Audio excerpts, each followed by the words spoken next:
to be.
What do you call that? What did I say? Oh, a gong harp. You ain't never seen one before, have you? No? Well, it's a gong harp.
The instrument is called the breathatone. How does it work? Well, you blow air, you know, and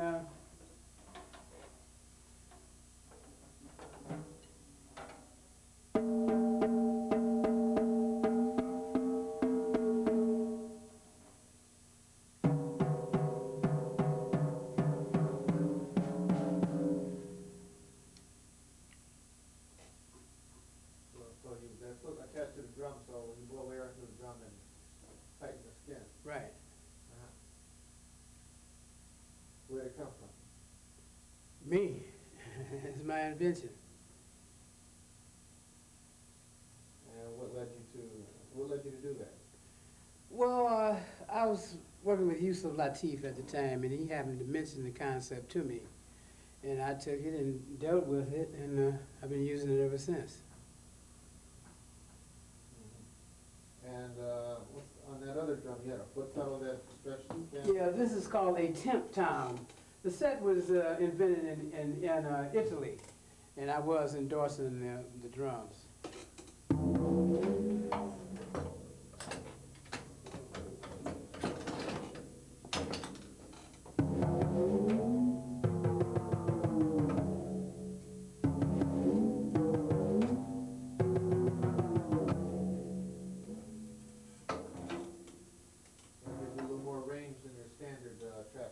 Right.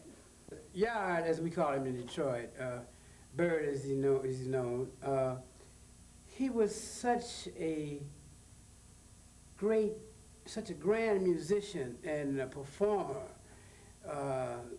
He struck the average person as, I mean, the greatness was there, you know, to meet a great person, you know what I'm saying? And that's what I said, I want to be like him, you know. Although I'm a drummer, I wanted to project music like him on that level that he did. And what did you do to go about that? Well, I studied. I've been playing drums really since I was 3 years old. And I studied. I followed the masters. The first live drummer that I saw was Lionel Hampton. And he played the vibraphone, which we thought was the xylophone. But he was a drummer also, and he would drum on a tom-tom a little bigger than this, and he'd get up on that drum and dance. Now, I've never seen too many people dance on a drum, you know. He might be the only drummer I've seen dance on a drum.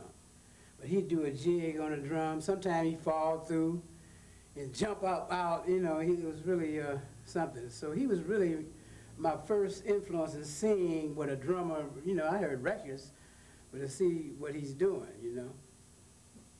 And who are some of these other masters you said you studied or listened to? Well, Elvin Jones, he was right here in Detroit, so I could get, he was really the first man close up that I could see. Foot pedals and everything, and the way he was playing those drums, how much drama, you know, to play on words, drama, drummer, how much drama he was putting into his music, you know. And so he was really my second influence. Then came Kluke and Max, Art Blakey. Elvin Jones' style was so complex that I had to get on to something, and I jumped on Art Blakey, who I call my father on the drums. He calls me his son. So these are the guys with Philly Joe, Papa Joe Jones, and Jimmy Cobb, Lewis Hayes, Billy Higgins. The list just goes on and on. J.C. Hurd, all have influenced me. It wasn't the fact that we wanted to be different. We were, right? And we were outstanding in high school because we, you know, we were in tune to the jazz movement of that time, which was Bird. On the West Coast, it was Jerry Mulligan and the Brubecks and those cats, but we were up on all of it. So the difference was we weren't really trying to be different. We were following the music, and that made us different. This cast iron menagerie is called the Jumbe Phone. Jumbe is my spiritual name. That's M''Jumbe. There aren't too many Jumbes around. Over there, over here. So, which Jumbe, right? Okay. And a fellow by the name of Bob, who is a metallurgist, made this and gave it to me. Now, these are tits, excuse me, that stick out here on a thing, and you play a tune with these hammers, right?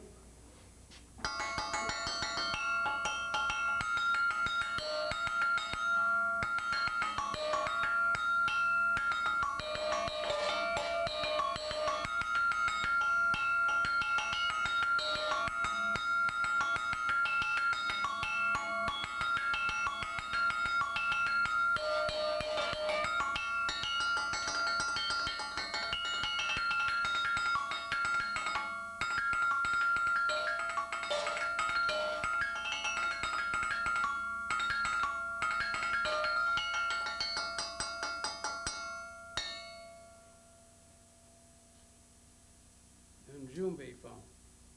The Artistic Truth was formed in February of 1970. And it's a group like the Jazz Messengers. That's what I had in mind, something that would last. And a great deal of the fine musicians of our time have gone through the Artistic Truth and performed with the Artistic Truth. The late, great Eddie Jefferson, Woody Shaw, just so many great musicians that have participated in the group. An Aboriginal percussion choir has been in existence since 1976. And it's got some of the finest percussionists in the Detroit area. And they have grown, we've all grown dealing with the music. I'm also doing a video, a jazz video, and a novel called The Drummist. That's with one M. And it's, you know, a drummist is like a pianist or a bassist, saxophonist, saxophonist. You know, it's a combination of a drummer and a percussionist.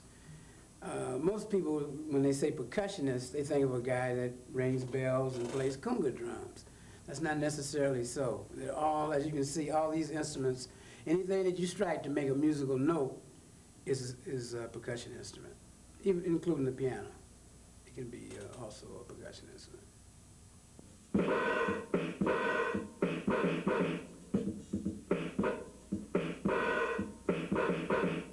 There's always room for growth, you know what I'm saying? So it's always another way, and quote unquote, we're talking about a certain idiom. It's hard for people to say, oh, that's jazz with percussion music, or R&B, you know. It shouldn't be that way, although we take it into to the area of improvisation. That's what may be called jazz, I guess. You know. Improvised music. Yeah, improvised music. Yes, that's good enough. What about your involvement with Boom? I've also been with Boom since 1970, and we have grown under the direction of Max Roach, who called all us together. And we aren't sidemen. There's 6 of us originally, and we're partners. So it makes a little difference, and it may have something to do with why the reason we were still together this long. I mean, what's Boom? What's the sound of Boom? That's it. It's called, that's an onomatopoeia. In other words, that's a sound that sounds like what it is, boom, like meow, you know, bow wow, that kind of thing, you know what I mean? It sounds so, boom is like a boom, you know what I mean? You can almost hear it. You know, just say, so that's what the word means, boom. And, I mean, the sound of the band, what's the band trying to do? Well, we're dealing with arrangements, musical arrangements and improvisation. You understand? I mean, everybody's contributing composition-wise, and it's automatically different. We don't have to be different, try to be different. It's automatically different because there's no guitars, no horns, it's the mallet instruments, the timpani, the multiple percussion set, no guitars, all percussion. So it's got to be different. No, artistic truth is a way of life.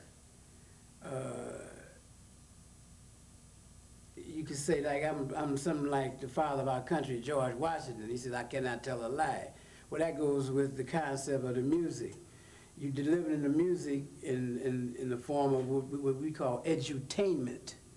That's education and entertainment together. That way, you got to learn something. See, if I want to tell a story artistically, I'm going to do it so somebody listening has got to say, "Whoa, I wonder did he really mean that?" You know what I'm saying? I'm not saying it orally or verbally. I'm doing it. I'm transmitting it through the instrument.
So shy that you fool cats out thinking you're wise.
steel drums or steel piano, or the nickname is pans, because they look like pans, right? They were invented in Trinidad in the West Indies in the early 1940s. Like we, here in Detroit, we had pianos in every house. When you go to a house, friend's house, they had a piano. They might not even have a record player, but everybody had a piano. Somebody in the house could play a piano. So they didn't have this there. So with the oil trade, dealing with oil and everything, the oil drum, or the oil cans, became this instrument here. You can see how it's, each one has the same kind of, there's 16 notes on each drum, on these are the double tenors. And it's a solo instrument. It's amazing how it's made, really. But this is the premier instrument of the 20th century, bar none, electronically or whatever. This is the instrument.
Well, a friend of mine bought this in Copenhagen, and when I went back to Vienna, I bought 4 more musical. This is a musical saw, incidentally. This is a Sand Viking Stradivarius, and I purchased 4 of them in Vienna, Austria in 1972.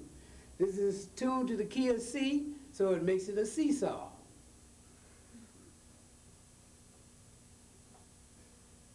So you started playing this, what kind of stuff were you doing? I was working with James Moody, and I started, my first tune was Last Train from Overbrook, that he plays, one of his compositions in the key of G.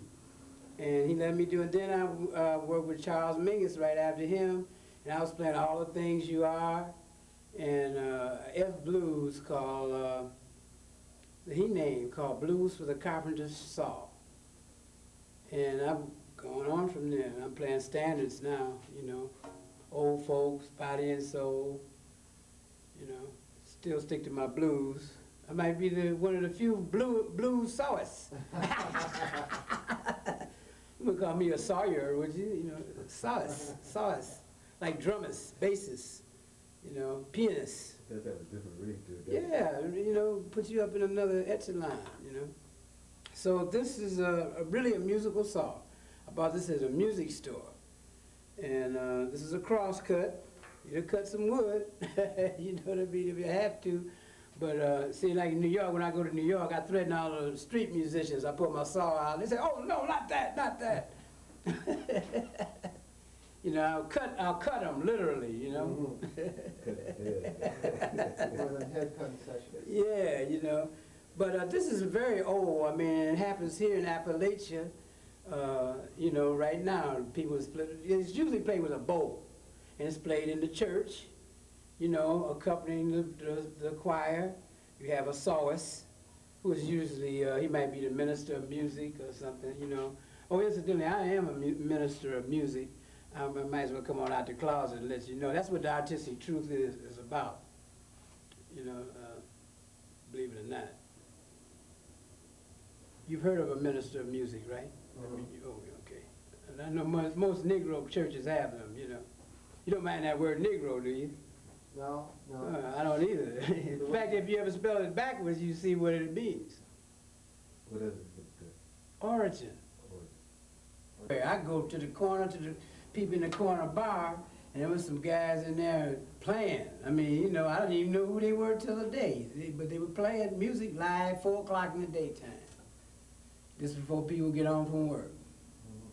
Who were some of the bands around then? Oh, well, you had the Bluebird Band. That's where Donald Waller and I used to, McPherson, we used to hang out every night. They had a house band, right? With Elvin Jones, Barry Harris, Jimmy Richardson on bass, Miles, and then Wardell Gray. You know, I mean, they would just come to Detroit to hit, you know what I mean? And we standing outside. Then you have Pepper Adams, Yusuf Lateef would be there, Thad Jones.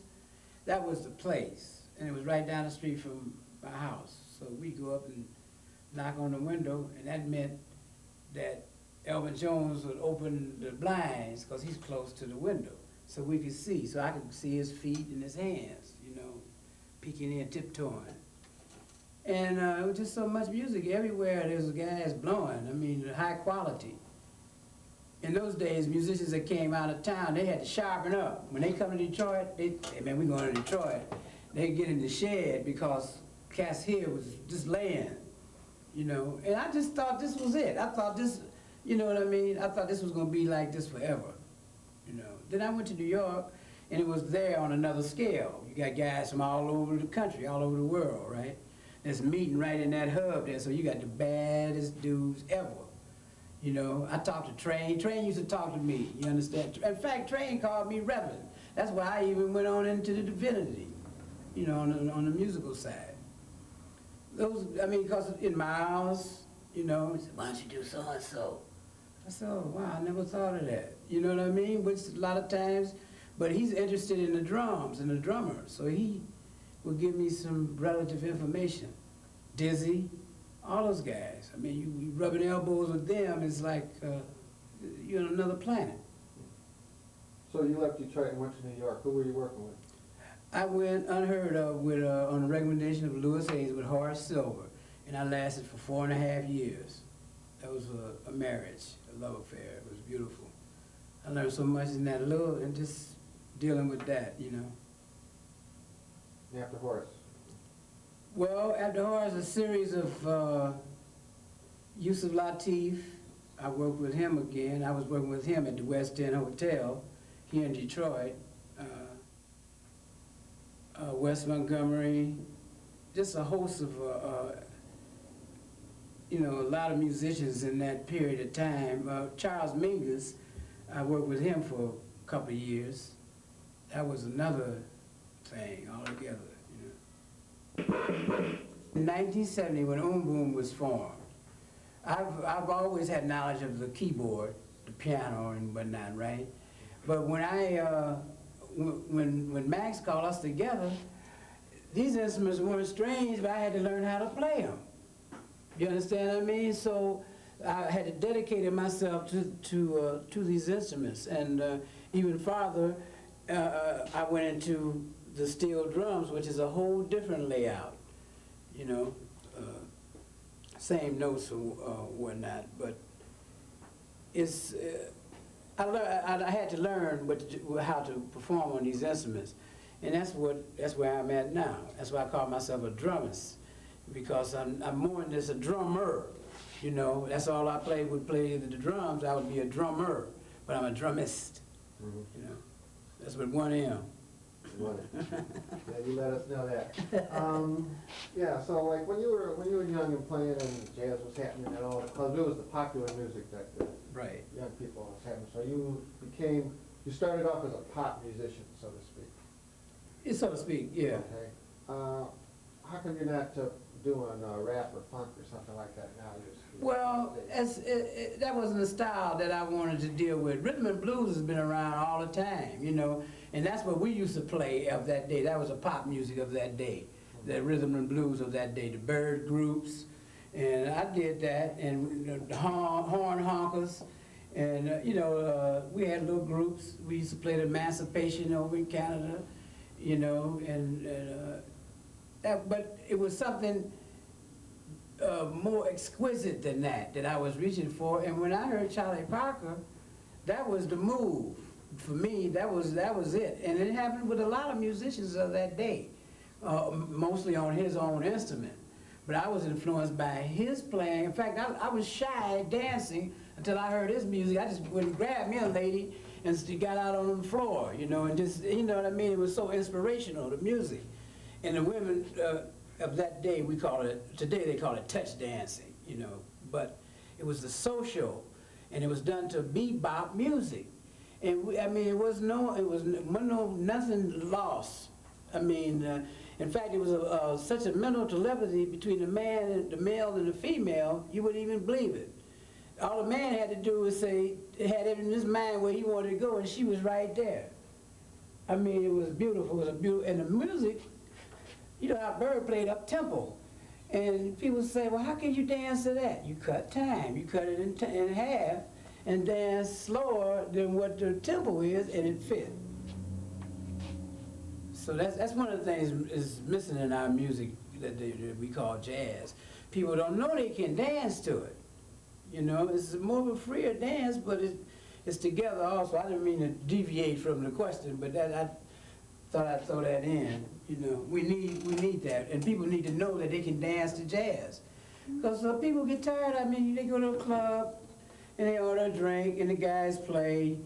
One guy would take 15 minutes solo by himself. I mean, come on. I mean, you know what I mean? People could stay home, look at the VCRs, and, you know, look at some porno or something, you know? You know what I mean? People want to dance, basically. They want to be able to feel that they can dance to this music. They don't know they can dance to jazz. But that's how I came up, dancing to jazz, through Charlie Parker and the people of, we call it progressive jazz at that time. You know, bebop wasn't, we knew what bebop was, but it was progressive jazz. Stan Kenton, with his miraculous arrangements and everything at that time, we were listening to it all, you know, but Charlie Parker was the master of that time. He was the prophet of modern jazz.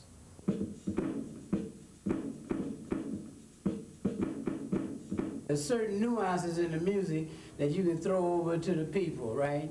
And some people say, well, funk, blues. See, the blues is the basis of all this. The blues is the basis of gospel music. See, blues and jazz is before gospel. Gospel is the earliest music, except for reggae.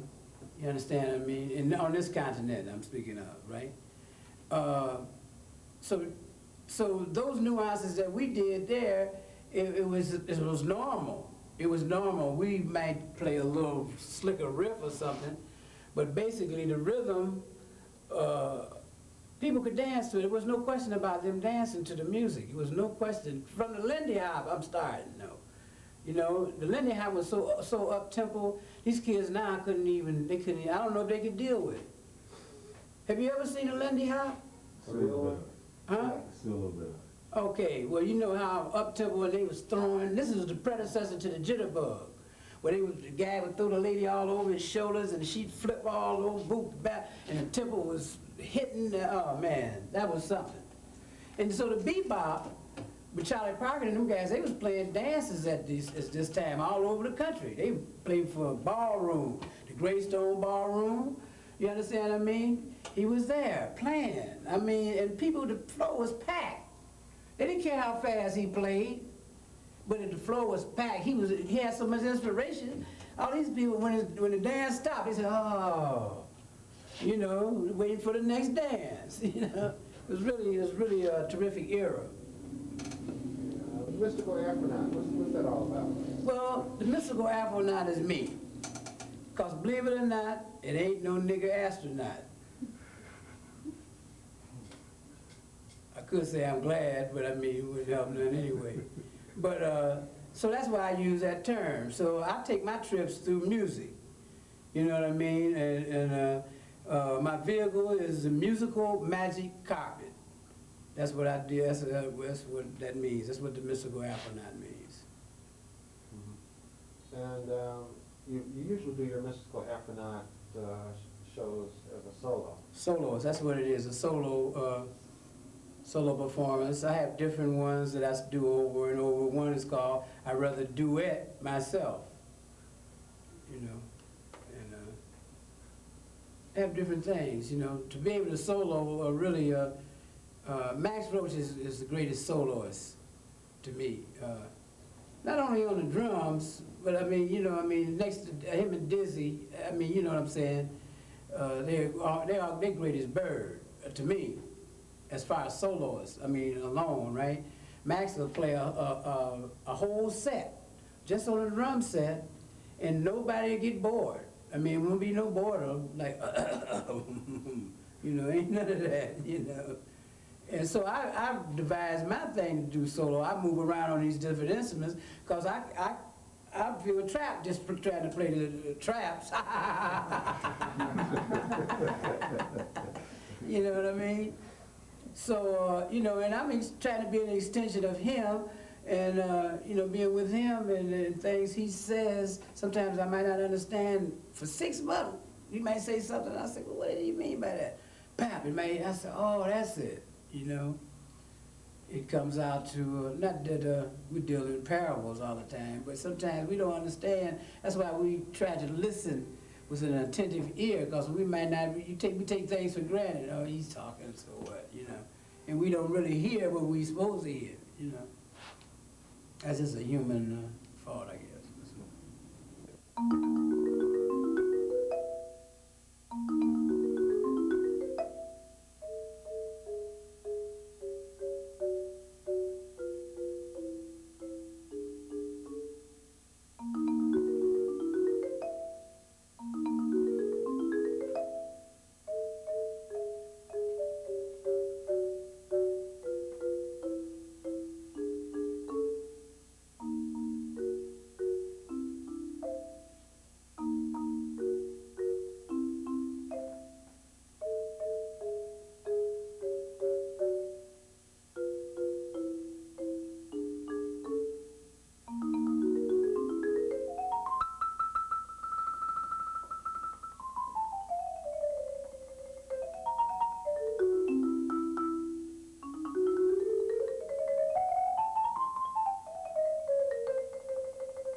But what do you really want to do musically? I'm doing it, man. You know, yeah. What's that? Well, I'm performing, I'm creating on a very high level, and this is what I want to do. I mean, there's nothing else I want to do, I mean, in life. I've done it and I'm doing it. So, I mean, you know, like, that's the artistic truth. That's all I can tell you is the truth. That's the way I feel. I feel that I'm doing what I'm supposed to be doing in my life.